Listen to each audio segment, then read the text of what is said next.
حضرت حاجرہ ایک ظالم بادشاہ کی باندی تھی۔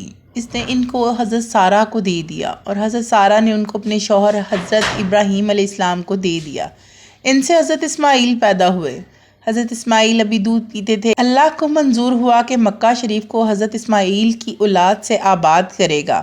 یہ جگہ جنگل بیابان تھا، ابھی کعبہ تعمیر نہیں ہوا تھا۔ اللہ کے حکم سے حضرت ابراہیم حضرت اسماعیل اور ان کی ماں حاجرہ کو اس میدان میں چھوڑ آئے اور ان کے پاس ایک مشکیزہ پانی اور ایک تھیلا خرموں کا رکھ دیا۔ جب حضرت ابراہیم وہاں سے جانے لگے تو حاجرہ بولی، ہم کو کس کے سپرد کیے جاتے ہو؟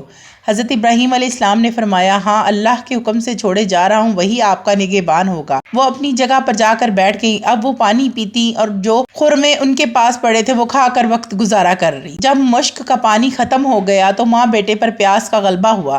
حضرت اسماعیل کی تو یہ حالت ہوئی کہ وہ پیاس کے مارے بل کھانے لگے۔ وہ اس حالت میں اپنے بچے کو نہ دیکھ سکیں اور پانی کے لیے صفا مروہ پر چڑھ گئی اور چاروں طرف نظر دوڑائی۔ اس طرح پہاڑ مروہ کی طرف چل پڑی۔ اس پر چڑھ کر دیکھا کہ پانی کے ٹکڑا مل جائے۔ بے چینی سے پانی کی تلاش کرتے ہوئے انہوں نے 7 چکر صفا و مروہ کے لگائے۔ غرض کہ آخری چکر میں وہ مروہ پہاڑ پر تھیں کہ ان کے کان میں ایک آواز پڑی۔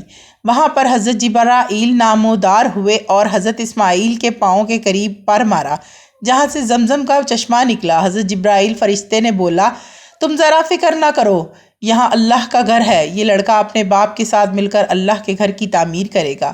چند دنوں میں ایسا ہی ہوا۔ ایک قافلہ ادھر سے گزرا تو وہ لوگ پانی دیکھ کر ٹھہر گئے۔ حضرت اسماعیل کی شادی ہو گئی تھی۔ پھر حضرت ابراہیم علیہ السلام خدا کے حکم سے تشریف لائے۔ دونوں باپ بیٹوں نے مل کر خانہ کعبہ کی تعمیر کی۔ سبحان اللہ۔